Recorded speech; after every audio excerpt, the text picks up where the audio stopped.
dentro de um tema que tem me chamado a atenção desde o final do ano passado, que eu venho refletindo sobre a urgência do que temos falado nas duas últimas mensagens, que, na verdade, eu pensava numa frase-chave, numa frase temática para definir aquilo que estou procurando fazer.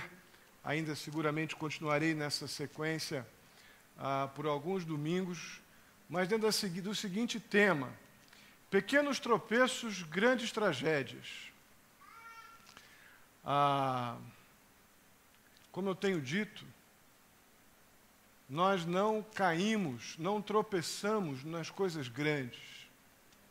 Nós geralmente tropeçamos nas pequenas. E o desastre mais à frente, ele é grande, porque o acúmulo de pequenos tropeços gera, sem dúvida alguma, uma grande tragédia espiritual.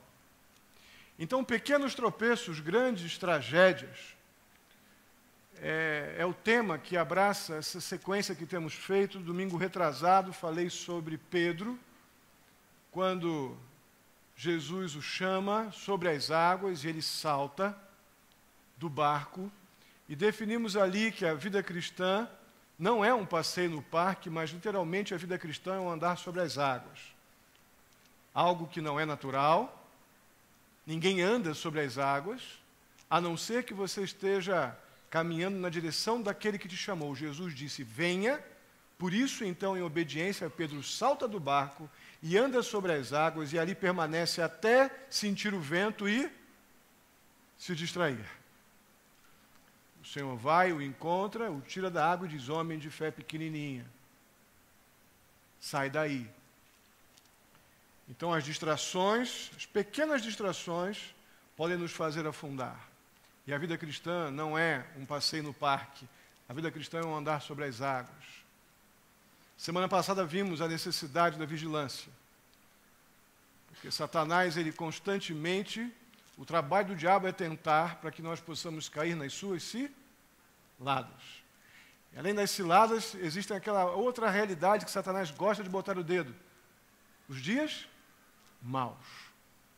O Senhor nos ensina, então, a termos não somente uma percepção espiritual dessa realidade, como também nos ensina a lidar com essas investidas de Satanás através das ciladas e dos momentos difíceis, dos dias maus que passamos.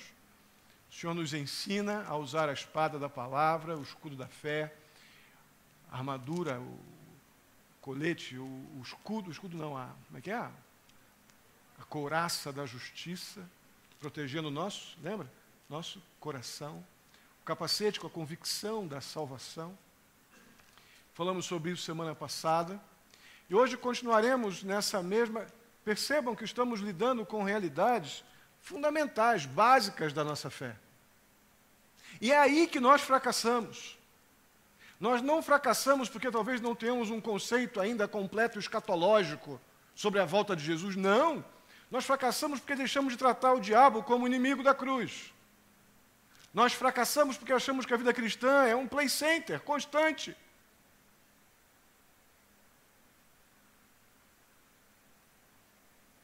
E fracassamos também porque investimos muito pouco no céu.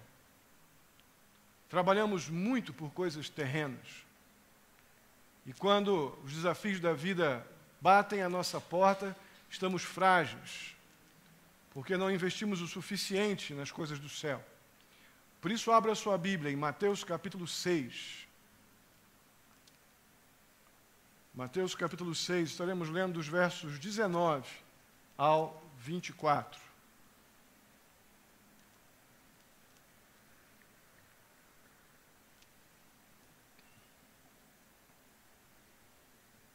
Mateus capítulo 6, dos versos 19 ao 24. Foi isso que eu disse anteriormente? Foi, né? Foi. Diz assim a palavra do Senhor: não acumulem para vocês tesouros na terra, onde a traça e a ferrugem destroem, e onde os ladrões arrombam e furtam. Mas acumulem para vocês tesouros nos céus, onde a traça e a ferrugem não destroem, e onde os ladrões não arrombam nem furtam. Pois onde estiver o seu tesouro, aí também estará o seu coração. Os olhos são a candeia do corpo. Se os seus olhos forem bons, todo o seu corpo será cheio de luz. Mas se os seus olhos forem maus, todo o seu corpo será cheio de trevas. Portanto, se a luz que está dentro de você são trevas, que tremendas trevas são! Ninguém pode servir a dois senhores, pois odiará um e amará o outro, ou se dedicará a um e desprezará o outro. Vocês não podem servir a Deus e ao dinheiro. Amém? Queria pedir que um irmão ficasse de pé e orasse bem alto, pedindo que Deus nos abençoe, que Deus trate, fale conosco mais uma vez nessa noite. Um irmão ou uma irmã, fique de pé, por favor, e ore por nós. Amém. Amém, Jesus. Uhum. Amém, Senhor. Oh, Deus, tem misericórdia. Amém. Amém. Jesus, desde o capítulo 5, quando ele está entregando o sermão do reino, costumamos dizer o sermão do monte, né? Mas poderia ser assim, o sermão no monte sobre o reino. Jesus estava no monte e acabou se convencionando-se que é o sermão do monte, mas é o sermão no monte sobre o reino de Deus. E desde o capítulo 5, Jesus então vem falando sobre diversas atitudes que o cidadão do seu reino deve ter, até o dia de estarmos na plenitude do reino dele mesmo, com ele em glória. Aqui nesse trecho que nós lemos, Jesus então ele apresenta aos discípulos um tema que comprometia demais a cidadania real. Um tema que comprometia muito a posição da pessoa que cria em Jesus como Salvador e por isso tinha recebido uma nova cidadania, mas para ser um cidadão do reino precisava que o homem discernisse a seriedade desse problema em relação aos tesouros. E um problema que continua batendo nossa porta hoje, não era um problema dos dias de Jesus, muito pelo contrário, é um tema que se estende até os nossos dias.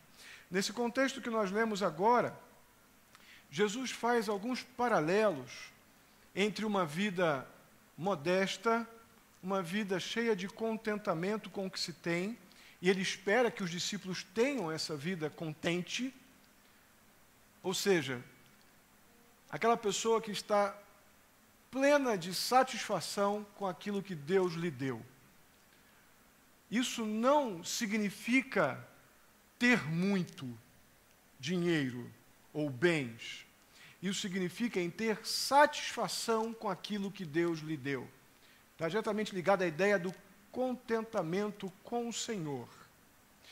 Então há um relacionamento entre essa realidade do contentamento que o cidadão do reino deve ter com aquilo que Deus lhe proporcionou até aqui, e a hipocrisia dos fariseus e dos seguidores desses fariseus. Havia um erro muito comum, tanto no farisaísmo quanto no judaísmo, que era o de relacionar a riqueza material como uma evidência de aprovação de Deus. Isso ainda é comum nos nossos dias. A pessoa, então, ser taxada como abençoada porque tem dinheiro, porque tem poder, porque tem recursos. Isso na Bíblia é algo que não existe. Contentamento, sim, diz respeito a algo que caracteriza um cidadão do reino e a aprovação de Deus. Agora, poder, recursos, finanças, dinheiro ou muito dinheiro, não passa nem perto de algo que define a aprovação de Deus ou não. E esse é o que eu falei ainda há pouco, irmãos. até mesmo o status que há naquela aparência. Poxa, às vezes eu não tenho nada contra, eu louvo a Deus pela vida de cada um de vocês aqui hoje, me alegra muito ver esses bancos sendo ocupados, pela misericórdia de Deus. Aqui é um local que nós vamos continuar insistentemente anunciando as verdades do Evangelho, mas a quantidade de pessoas nem de longe define a aprovação de Deus. Não sai da minha mente a ideia de que câncer também cresce. Nós temos que conseguir crescer saudáveis, não crescer na perspectiva judaica ou farisaica dos dias de Jesus.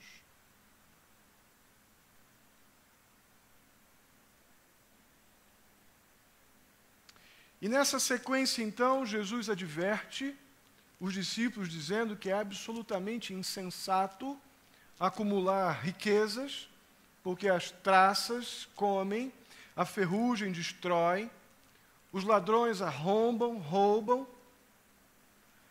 Por outro lado, o Senhor diz também aos discípulos que é absolutamente necessário ajuntar tesouros no céu. Ou seja, investir naquilo que é eterno. Aquilo que é eterno, nas implicações do texto que nós lemos, é a prova de traças e ferrugem e ladrão. Porque quem preserva aquilo que é eterno é o eterno.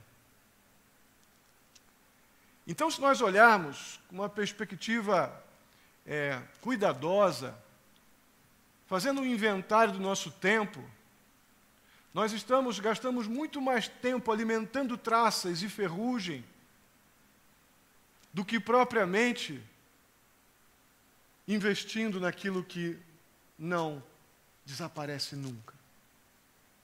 E isso é mal. Isso é extremamente perigoso. Porque se a traça come, o ferrugem destrói, o ladrão rouba, eu fico sem.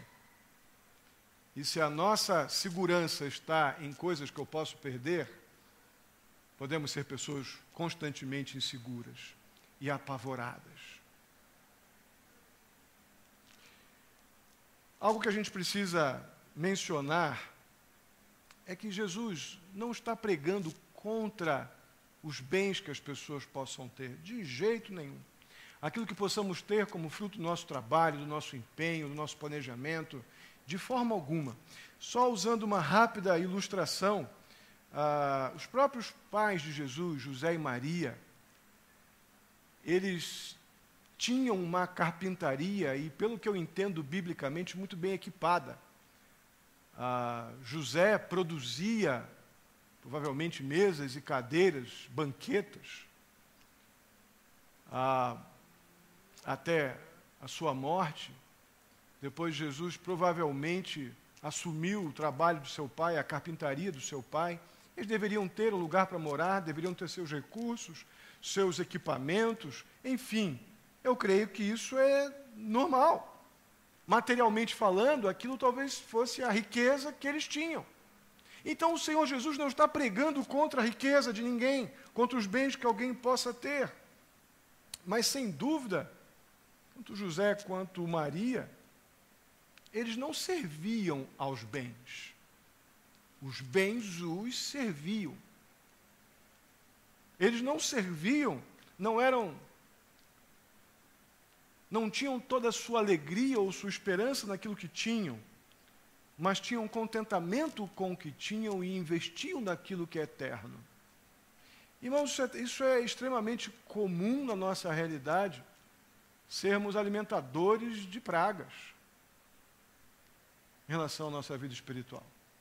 E depois sofremos porque ficamos naqueles momentos de tristeza e aflição, questionando Deus, por que isso está acontecendo comigo? A gente passa tempo demais alimentando traça.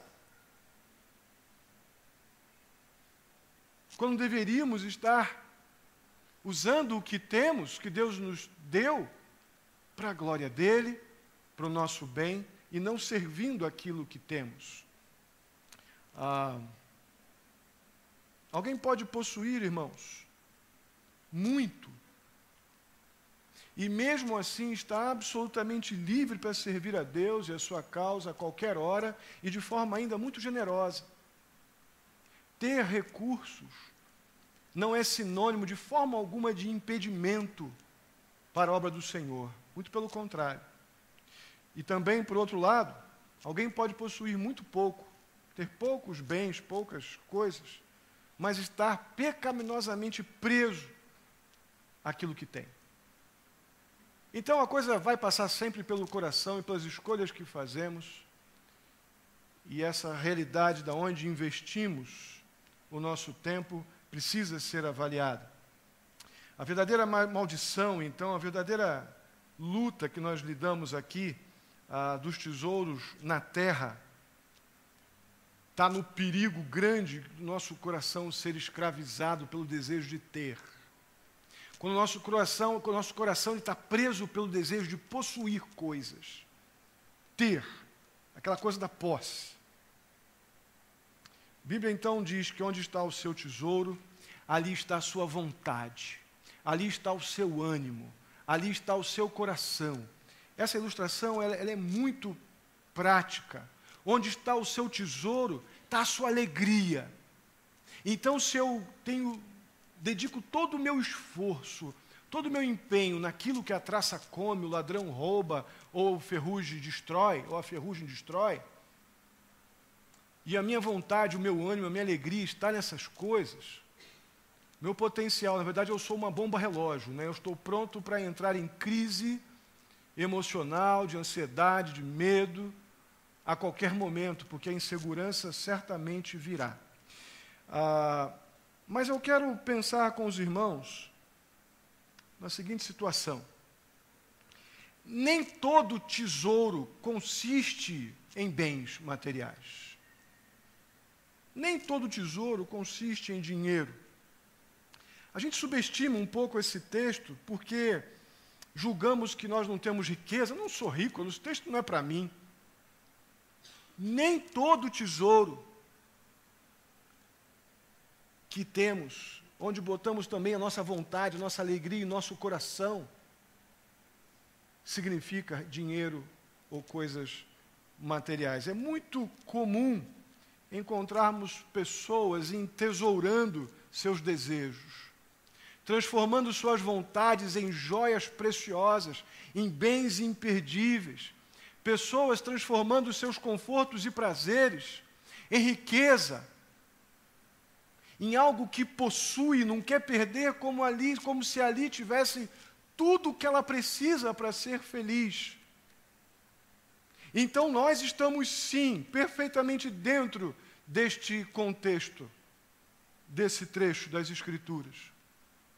Quando tornamos o nosso tesouro, nossos pais, nossas mães, a nossa posição como pai, a nossa posição como mãe, ou mães, no lugar de amar as pessoas, a gente quer possuir as pessoas, tomá-las por posse, e transformar essas pessoas em meus bibelôs de valor, ou meus tesouros de estimação, e ter em pessoas, situações ou circunstâncias como filhos, trabalho, profissão, sonhos, transformar essas coisas em seus tesouros e achar então que tudo que você precisa está ali. E a Bíblia já disse, olha, cuidado, onde estiver o seu tesouro, ali estará também o seu coração. Não acumule tesouros nesta vida, porque nessa vida a traça come, a ferrugem destrói e o ladrão rouba. E nós vamos e botamos tudo que temos nessas situações de extremo valor na vida da gente. Mas não pode ser ou se tornar o tesouro, o meu maior tesouro. Porque se está neste mundo, se está na terra, sofre a ação desses destruidores que vimos aqui. Irmãos, o poder de fascínio, o poder de encantamento daquilo que se torna o nosso tesouro, ele é tão grande é tão forte que a pessoa se desvia mesmo do verdadeiro alvo de sua vida, que é acumular tesouro no céu. Não é que não crê em Deus, não. É que o encantamento do entesourar neste mundo é tão grande que a gente esquece que nós não vamos durar para sempre, que as coisas não vão durar para sempre. E onde eu vou estar para sempre, eu estou investindo quase nada. Mas aonde eu vou viver temporariamente, eu estou dando tudo. Isso não vai funcionar, essa conta não vai bater. Tem que parar.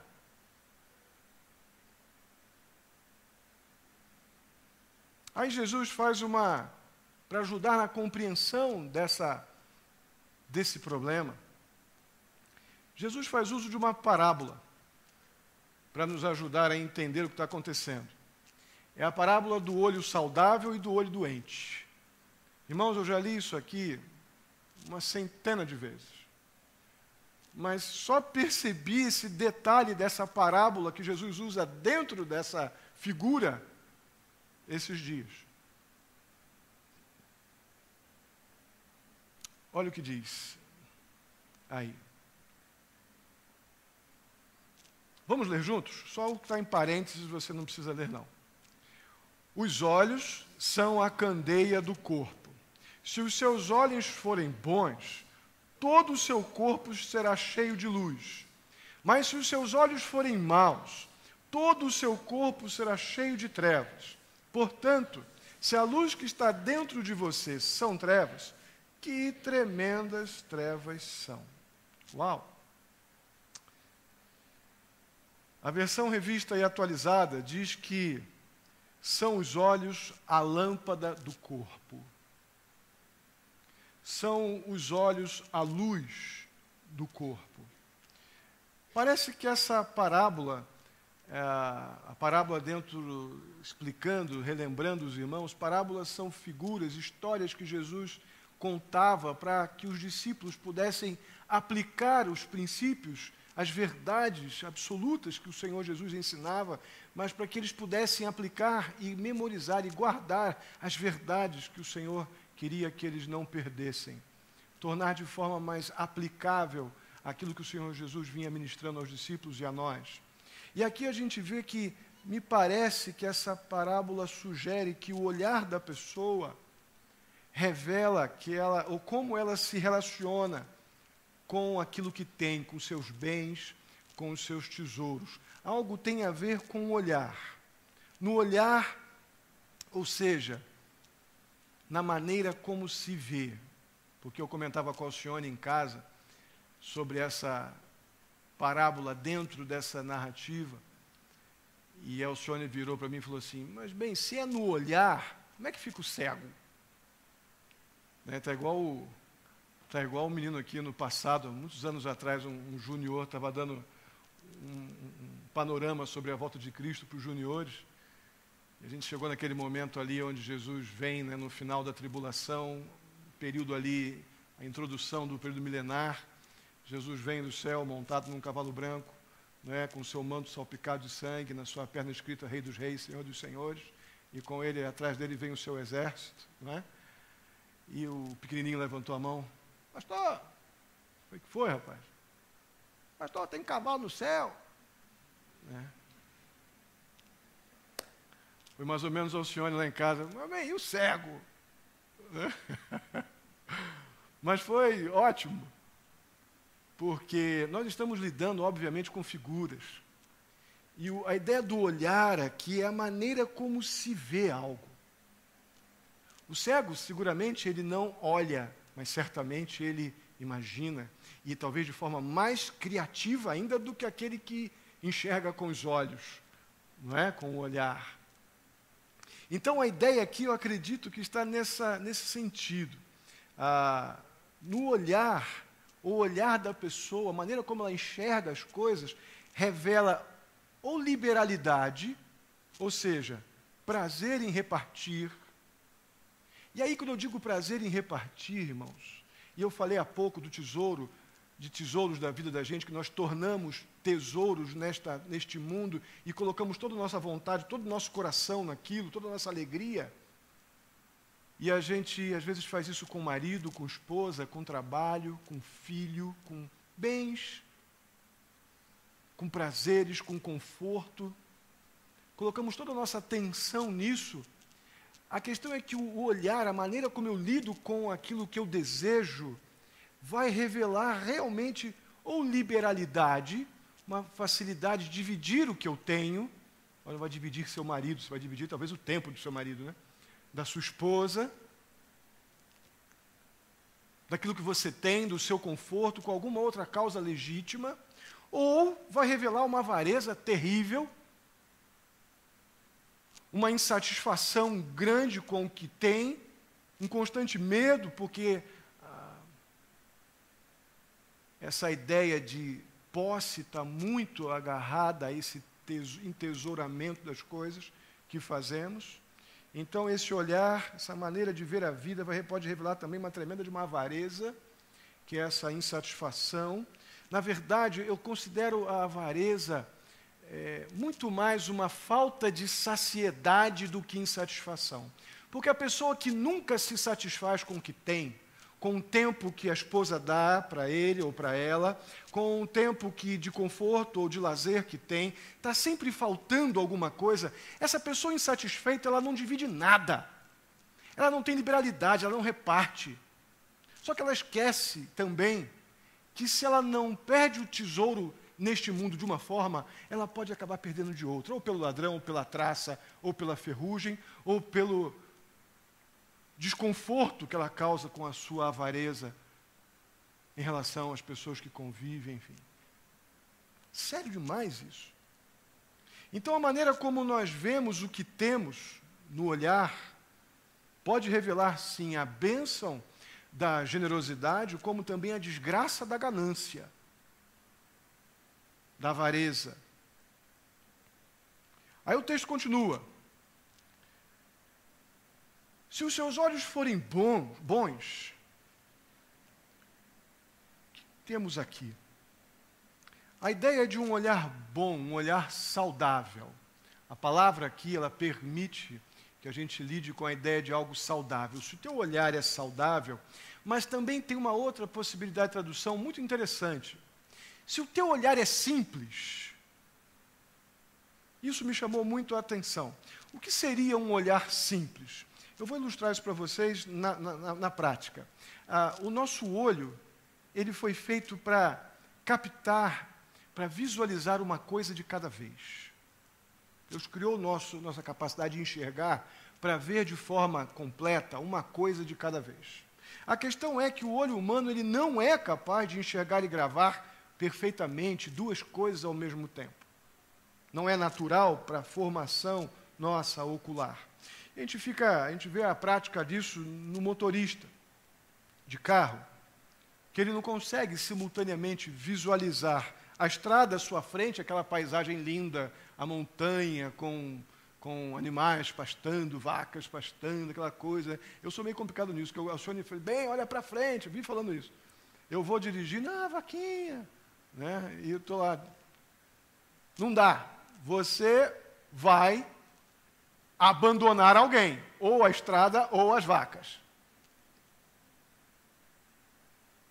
Deus fez assim.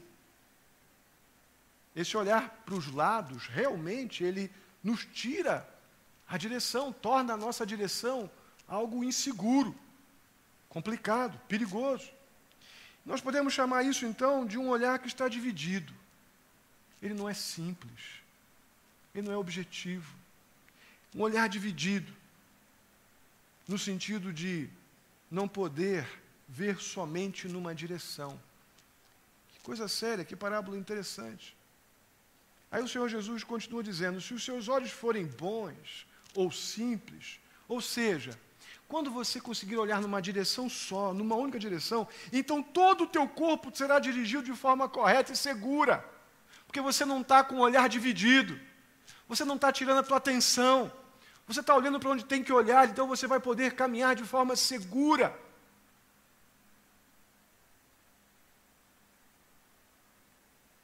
se os seus olhos forem então bons ou simples, todo o seu corpo será cheio de luz. É a ideia de que você estará seguro, porque onde há luz, há clareza.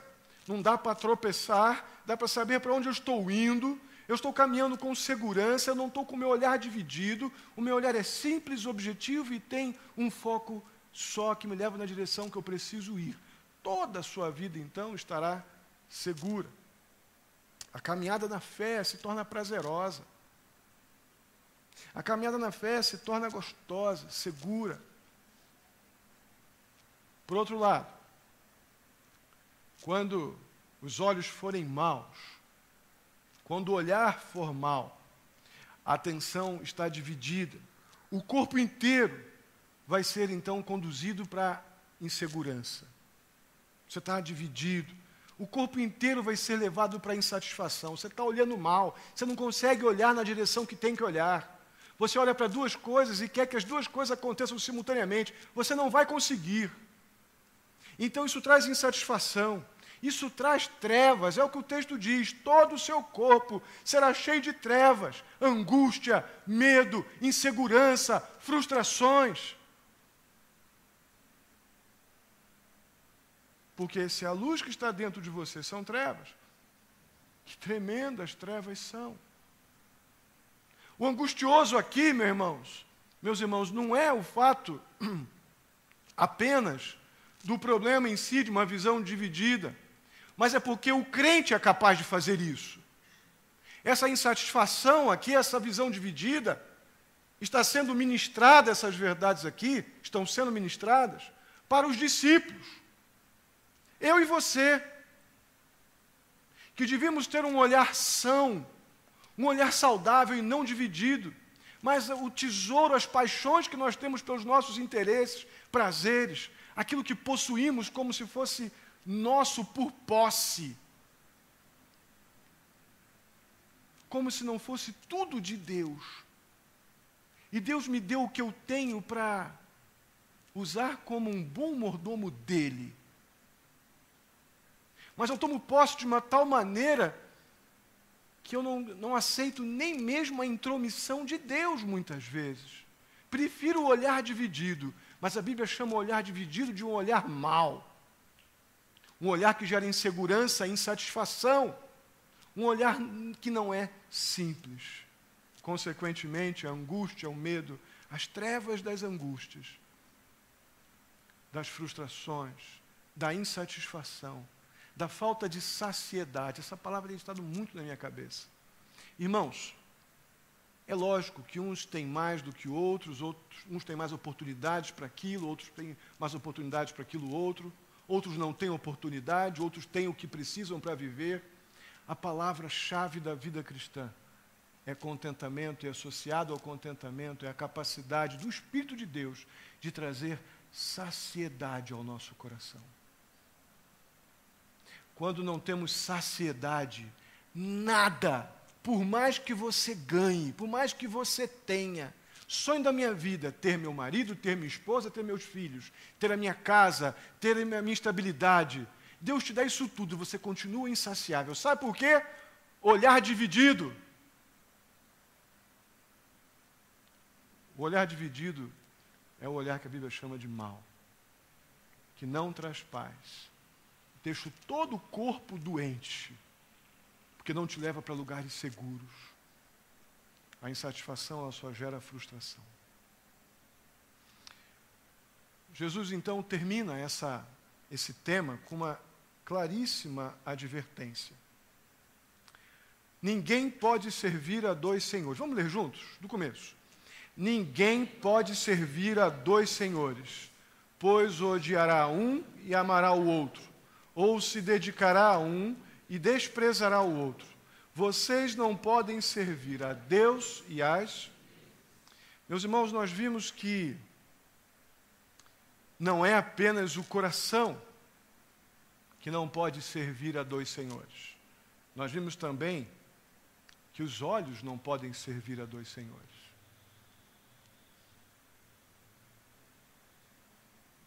Gastamos tempo demais, irmãos, colocando nossos olhos, nossa atenção naquilo que não nos traz nenhum tipo de segurança.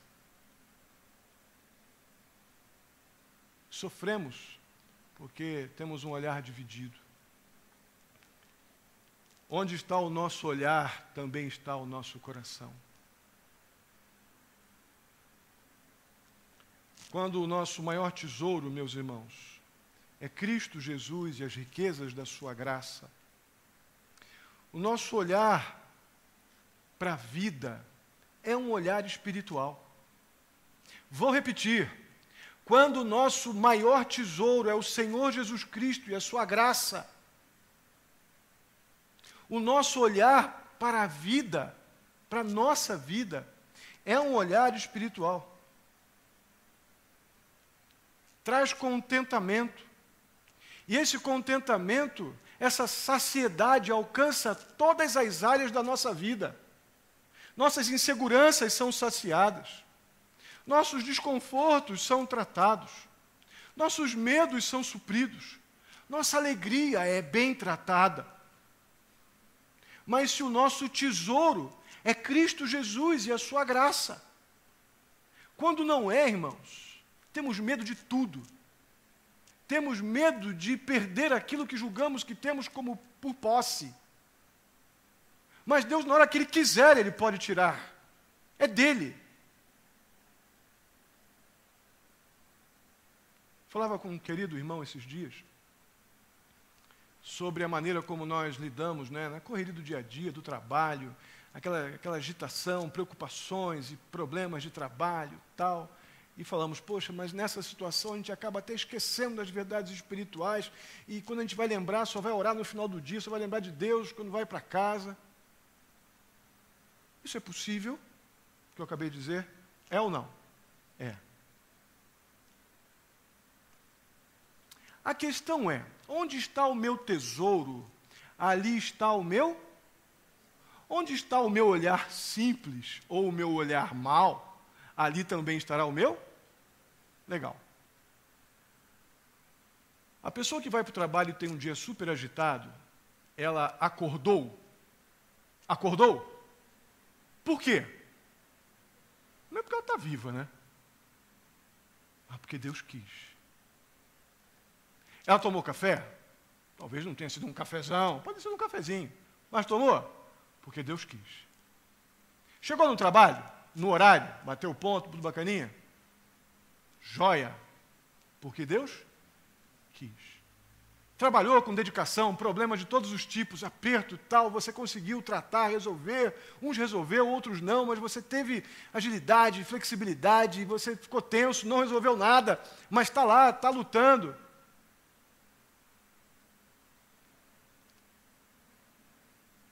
Foi Deus que me deu o trabalho? Deus quis. Deus que te deu o intelecto para poder lidar com todos os problemas do dia a dia? Deus quis.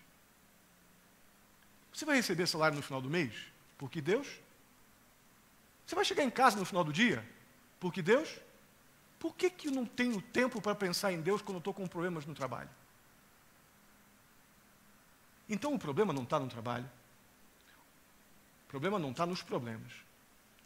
O problema é que onde tiver o meu tesouro, onde tiver o meu olhar, ali está também o meu? Isso é básico. Pequenos tropeços, grandes desastres.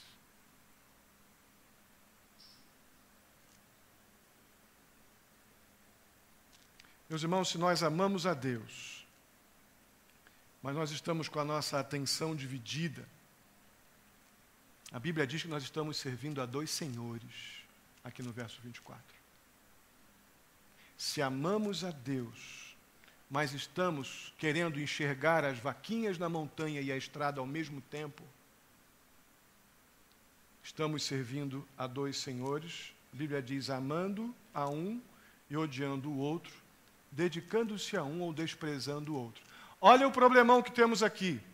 Isso significa que mesmo nós estando aqui, dizendo que amamos a Deus, levantamos nossas mãos, cantamos louvores, dissemos amém como igreja, que maravilha. O problema é que nós podemos também estar odiando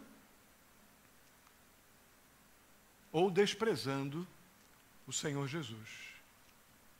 Porque o texto está dizendo, se eu estou servindo a dois senhores, eu posso estar odiando a um ou outro, desprezando a um ou outro. Logo, mesmo estando aqui dizendo que ama Jesus, você pode, por estar com o teu tesouro no lugar errado, investindo tempo demais no lugar errado, entesourando coisas que eu deveria cuidar com zelo, porque Deus me deu, mas acumular o que tem valor no céu. E não guardar as coisas da terra como se a do céu fosse uma coisa que não tem jeito mesmo, vou para lá quando eu morrer. Visão errada, visão carnal, visão não espiritual. Eu disse ainda há pouco, quando nosso maior tesouro é Cristo e as riquezas de sua graça, o nosso olhar para a nossa vida é espiritual. Se o nosso olhar para a vida não é espiritual, o céu se torna uma coisa que eu vou ter quando eu morrer. Só que você esqueceu que quando fomos salvos em Cristo Jesus, nós também recebemos o Espírito de Deus. E já podemos desfrutar pela sua graça de verdades, de realidades que serão desfrutadas no céu sim, como paz do Senhor, paz no meio das aflições, consolação, alegria na dor. Essas são realidades que serão plenamente desfrutadas no céu. Mas nós já começamos a desfrutar aqui quando tivemos um encontro com o Senhor Jesus. Quando o Senhor, pela sua graça, nos resgatou, nos resgatou das trevas, do inferno, da separação eterna de Deus por causa do pecado. Deus nos tirou de lá. Nós já desfrutamos, quando nascemos de novo, de algumas realidades espirituais que plenamente o faremos quando estivermos em glória.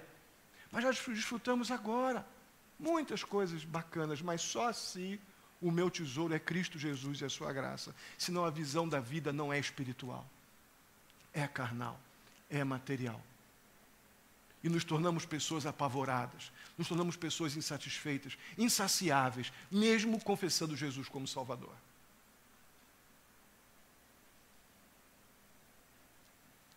Eu quero terminar citando um trecho de um livro que eu acabei de ler essa semana, que foi muito bacana. Esse trecho ele fala sobre o descanso do crente. Eu vou ler, acompanhe comigo. Diz assim, o autor desse livro. Exatamente como Deus descansou, Ele quer que o homem o faça.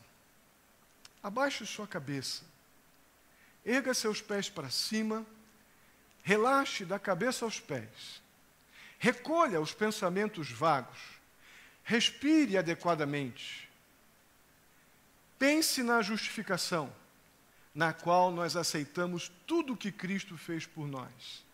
E na santificação, na qual nos aproximamos ou nos apropriamos de um novo mundo, uma nova natureza e um novo Senhor. Se nos apoiamos nisto, trataremos as preocupações de forma diferente, pois tudo depende dele, não de nós. Irmãos, eu li, reli, marquei no livro, tal. Isso me fez pensar sobre o que me traz descanso. E a gente associa descanso, né, a... Não estou dizendo que não é, é uma beleza. Você poder ir para uma prainha. Descanso está sempre ligado a sair do ar. Está na praia, esquecer do trabalho, desligar celular. Legal, isso tem seu valor, sim. A questão é que, qual vez que você, nos seus momentos de descanso, usou as verdades salvadoras como uma ferramenta propiciadora de descanso? Eu vou descansar agora. Vou botar a minha perna para cima, vou respirar. A gente pensa, né? Vou pensar na praia, vou pensar num passeio de avião, Fernão de Noronha, né? Isso é o comum. Agora vamos olhar a perspectiva do autor do trabalho. Levante sua perna, deixe de lado os pensamentos vagos, respira e agora descansa, lembrando da justificação que você recebeu em Jesus. Agora descansa, lembrando da graça salvadora, a santificação, essa separação que Deus nos separou para Ele. Agora descansa na lembrança de que Deus te deu uma nova vida, te colocou numa nova realidade de mundo, te deu uma nova natureza. Descansa agora nisso. Está descansado? Está se sentindo consolado? Está descansando? Irmãos, se o nosso tesouro não estiver nisso aqui, não há muita esperança de descanso para ninguém.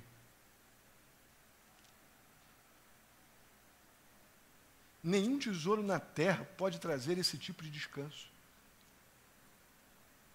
Eu posso, talvez, quantos não ficam frustrados porque não conseguiram passar umas férias na praia, porque não conseguiram sair para passear nas férias, tiveram que ficar em casa por dificuldade de dinheiro, por outros tipos de problemas, enfim. Amados, quando é que nós vamos aprender a descansar nas verdades gloriosas sobre a justificação, na qual nós aceitamos tudo que Cristo fez por nós? Quando vamos descansar pensando na santificação, na qual nos apropriamos de um novo mundo, uma nova natureza e um novo Senhor?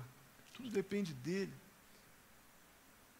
Onde estiver teu coração, o teu tesouro, ou o teu olhar, lá estará também o teu coração. Se essas alegrias, se essas verdades espirituais não trazem descanso, provavelmente você está acumulando tesouros para a traça comer, para o ferrugem estragar e para o ladrão roubar. Se essas coisas aqui trazem descanso no teu viver, provavelmente você está trabalhando pelo aquilo que é eterno. E vão trazer um refrigério gostoso, que a praia vai ser uma coisa muito boa, mas um complemento. O passeio no play center, o passeio no Parque das Águas, muito gostoso, muito bacana. Mas vai ser um complemento, porque esse tesouro aqui, o eterno, ele traz o descanso que eu preciso para a minha alma. Realmente ele refrigera a minha alma. O nome disso é tesouro no céu. Vamos ficar de pé e vamos orar. Eu desejo realmente que você saia daqui como um bom investidor. Que você passe realmente a investir nas coisas eternas. Que você possa discernir corajosamente se você está tendo um olhar dividido, um olhar que gera insatisfação, trevas para a alma, porque você acha que vê tudo, mas na verdade não vê nada. Que Deus redirecione seu olhar, que você saia daqui com um olhar simples, olhando para a cruz, alegre com verdades espirituais que trazem descanso à alma. Na verdade, seremos muito mais capazes de tratar todos os problemas que nos afligem se o nosso descanso for pensar nessas verdades gloriosas sobre a nossa salvação. Vamos fechar nossos olhos e vamos orar. Senhor Deus, Pai querido, muito, muito obrigado. Muito obrigado pela Tua palavra. Muito obrigado, ó Deus, que o Senhor nos ensina de forma tão carinhosa a ter um olhar, ó Deus, simples e completo, porque Ele nos faz olhar para Ti. Ele nos faz lembrar que o nosso tesouro precisa ser o Senhor Jesus e a Sua graça. Que precisamos ter uma visão da nossa vida espiritual, para que em todo momento, ó Pai, por mais valiosas que sejam as situações que vivemos no nosso dia, com mais prazer, e é legítimo isso, ó Pai, nos alegrarmos com o nosso trabalho, nos alegrarmos com nossa família, filhos, bens, enfim. Há valor, há legitimidade nisso tudo. Ó Deus, mas isso não pode ser o meu maior tesouro. O nosso maior tesouro precisa ser Cristo Jesus e a Sua graça.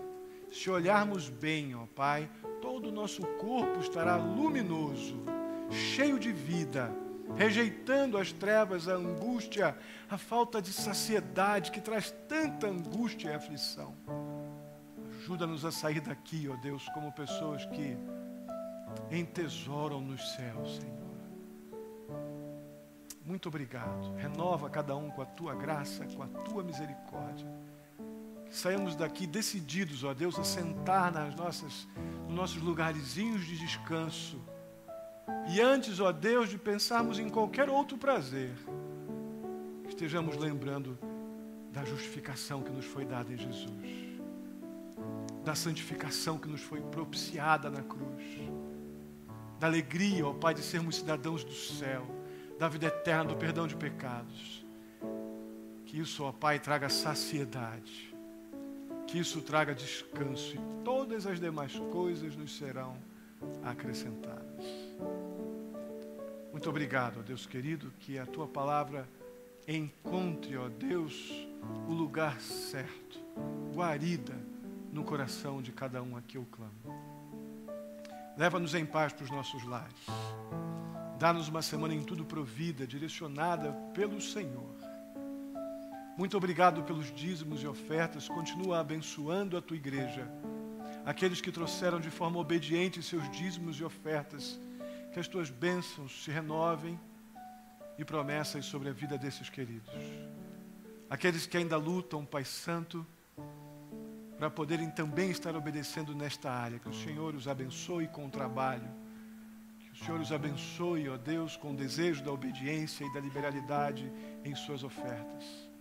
Ajuda-nos, ó Pai, a ter sabedoria na administração desses recursos. Assim eu te peço, muito grato, ó Pai, pela vida de cada pessoa aqui. Que saímos daqui renovados, cheios do Senhor.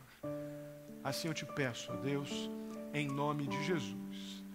Que a graça do nosso Senhor e Salvador Jesus Cristo, o amor de Deus, nosso amado Pai, a comunhão e a consolação do Espírito Santo esteja sobre a vida de cada um de vós, queridos e amados irmãos, hoje e até a vinda do nosso Senhor Jesus Cristo.